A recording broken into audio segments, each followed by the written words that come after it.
My name is Kevin Wilson. I thought it was only right to talk about what happened to me and my family.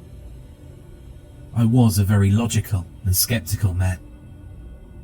I didn't believe in Bigfoot, werewolves, ghosts, or anything to that nature. They were just silly bedtime stories that my mother used to tell me. Nowadays, I'm not too sure what I believe. Anyway, before I get too ahead of myself, I should probably start at the beginning, back before I met those things. My wife Monica and I lived in Reno, Nevada for basically our whole lives. When my wife got pregnant, I was so happy. All my life I'd wanted to be a father and teach my child how to grow up in the world. I can still remember the day that my son was born. He was so small and fragile, and I was so happy that my dream was finally coming true. Of course, I was happy for Monica as well, giving birth to our beautiful child, Toby. A few years after Toby's birth, Monica and I started talking about moving.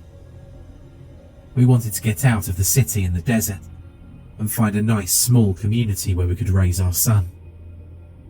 We searched for weeks, hundreds of cities, and every state that didn't have a desert in it. Finally, after weeks of searching, Monica found the city of Juneau. It was the capital of Alaska, and yet it only had about 30,000 people in it.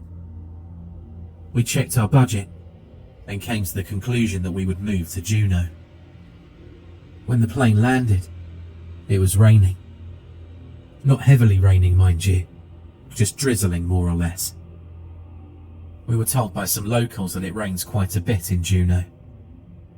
We didn't mind though, we just wanted out of the big city stress and clutter. We'd already made plans on renting a house and getting interviews for jobs before we moved up there, just to be on the safe side. We took a cab and started our way to our house, which was in a part of Juneau they called Douglas. We had to cross a bridge to get there, which we learned from the cab driver was a large island next to mainland Juneau. He dropped us off in front of our house, and what a view we had of the water. We were on the beachfront and had our own stretch of beach where we could go straight to the water. It was very beautiful, and we thought that we'd made the right choice for everyone. As we settled into our new house, I remember glancing outside and seeing an animal floating in the water, staring towards our house. I knew nothing about animals, but I thought I should take a picture of it to symbolize that this was our good luck symbol. By the time I'd gotten the camera and come back to the window, it was gone. I didn't know it at the time, but the animal I'd seen was an otter. That night, I was woken up by strange noises coming from the beach. I got out of bed and looked out of the window to see dark silhouettes running on all fours. I managed to grab my camera and snap a few photos of the things, and I went back to bed. The next morning, I showed my Monica and Toby the picture of the animals. They were amazed, and Monica thought that whatever they were cute. When I went to work, I showed some of my co-workers the picture, and one of them blurted out, "Oh, those would be sea otters playing in your property." I remember asking him if they were dangerous, and he replied with, "Only if provoked, or unless it's a Kushtaka." Everyone but me laughed at what seemed to be a joke that went straight over my head. "Don't make fun of them." The new voice startled me, and I spun around to see who it was. It was a man who appeared to be an Alaskan native. The others sighed and went back to work, except me. I wanted to know what this Kushtaka was. I asked him why you shouldn't make fun of them, and he replied with the classic, "You're not from around here, are you?" I shook my head, since there was no sense in lying. "Well," he replied, "Kushtaka is a Tlingit word meaning Otter people. They're known for being shapeshifters and for killing and eating humans. I went home that day thinking about how stupid that had sounded. Shape-shifting human otters. What a joke that was. A few nights later, I was in the living room watching TV, while Monica went to go drop Toby off at a friend's for a sleepover. As I sat there, I heard a sort of scratching coming from the back door. I got up to go and look, and as I reached for the handle, I heard the sound of a baby crying on the other side. I froze as the sound made my hair stand up on end. The crying was coming from just outside the door, where I just heard the scratching. I was skeptical, as I said before, but for a brief instant, every horror movie I'd ever watched came back to me. I shook the feeling off and opened the door. I looked down, and staring back at me with bright green eyes was an otter. That was very concerning for me, considering there was no baby there. I stared at it for a few seconds before I tried to nudge it away with my shoe. As I touched it, it hissed at me and swiped, taking a good chunk of skin with it. I yelped in pain, and the otter scurried back to the water.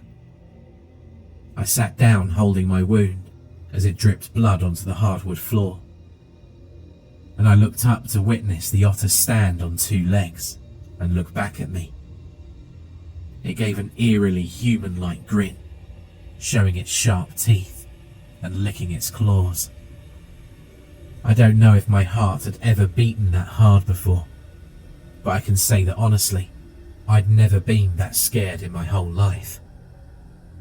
I quickly got up and slammed the back door shut and locked all the doors and windows. When Monica got home, I told her what had happened and showed her my wound. She took me to the hospital, and she continuously tried to convince me that I was just in shock and imagined the whole thing.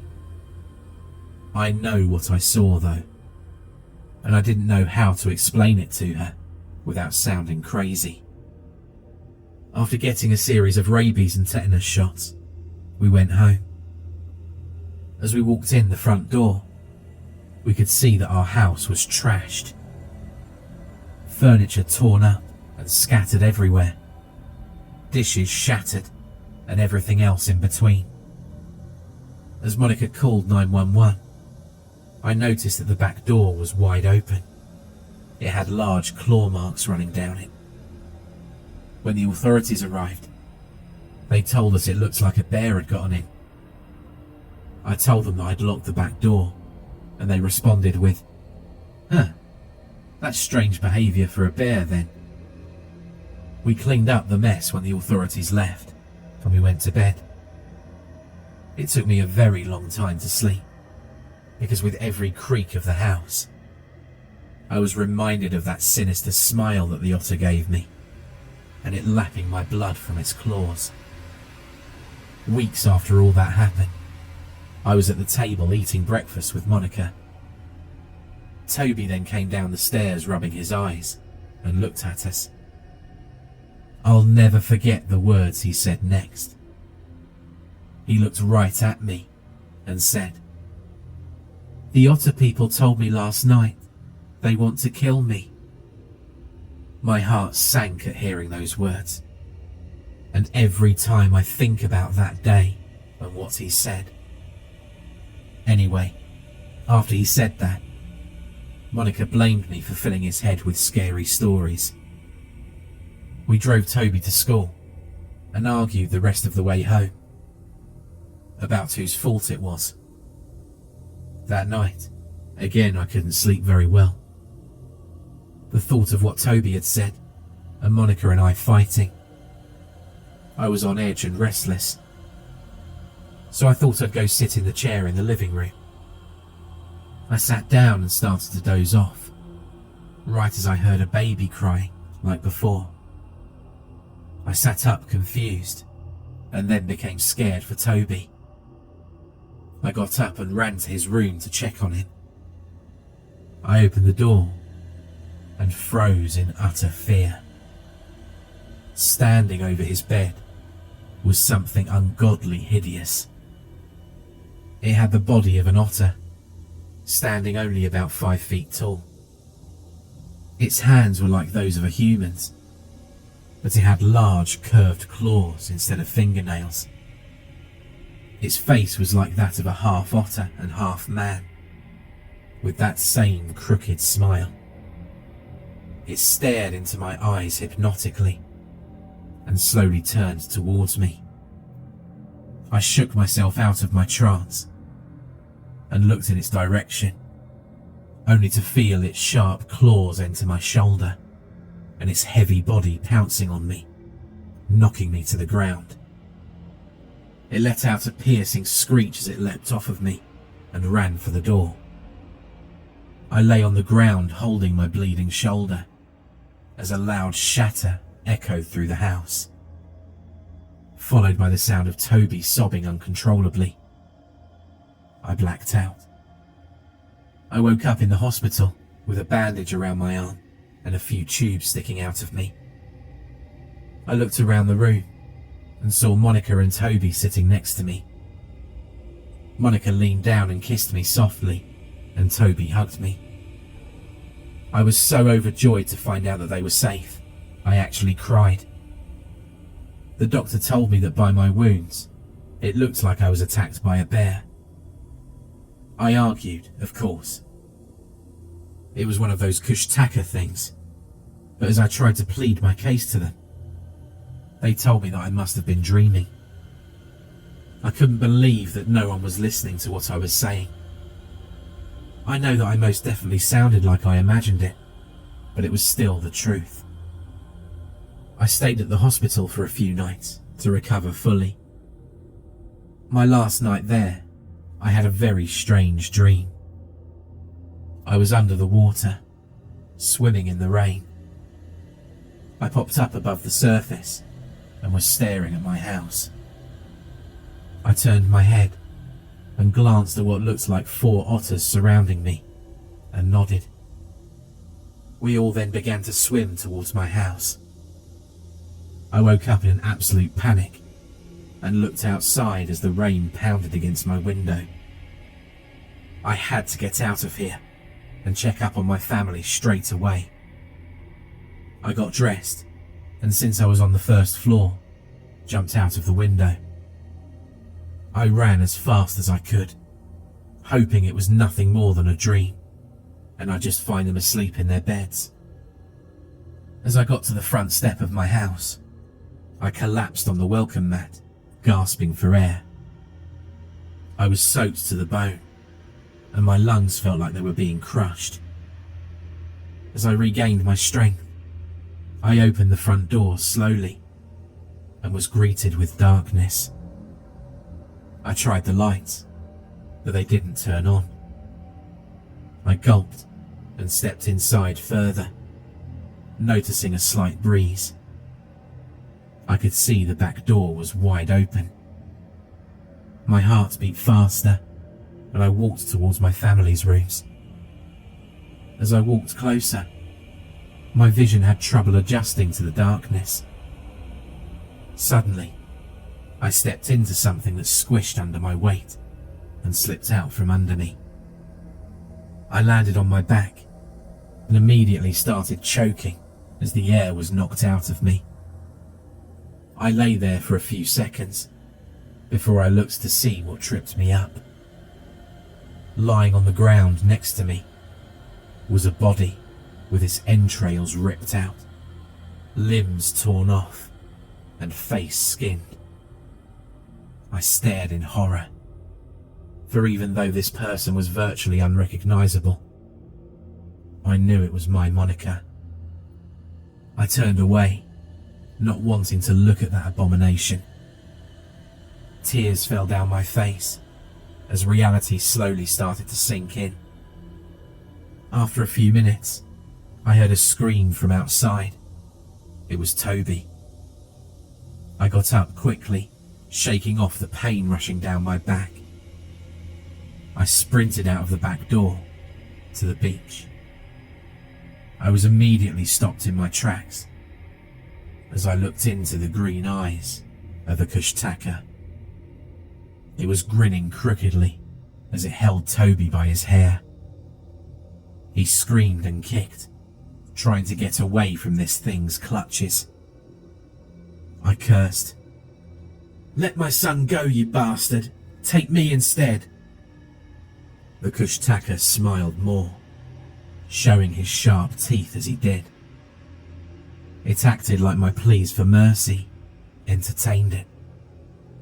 It held Toby up further and put his hand under him, holding him like a child. It slowly started to pet his hair as it spoke in a crackled, dry voice. No matter what has or will happen in my life, I'll never forget that awful voice and what it said.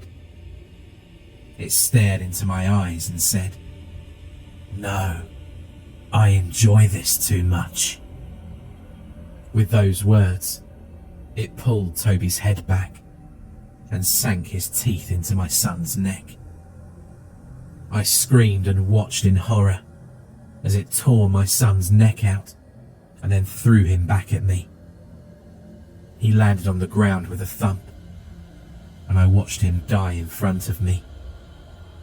The Kushtaka laughed and dove into the water, swimming into the blackness. After the cops cleaned up the mess, and I was released after being questioned for murdering my family, I flew back down to Reno so I can be away from the ocean. I'll always remember everything that happened while we were there, and I'll never forget those things that lurk in the ocean. Because of the Kushtaka, I'll never go anywhere near the ocean again. I can't sleep in the dark anymore, and every time I hear a baby's cry, I'm reminded of those green eyes and that horrible smile. The thing that I'll remember most of all will be that horrible voice and what it said to me. So please heed my warning. If you ever see a Kushtaka, run for your life and don't look back. For more terrifying creepypasta horror stories, check out the playlist or the video on screen.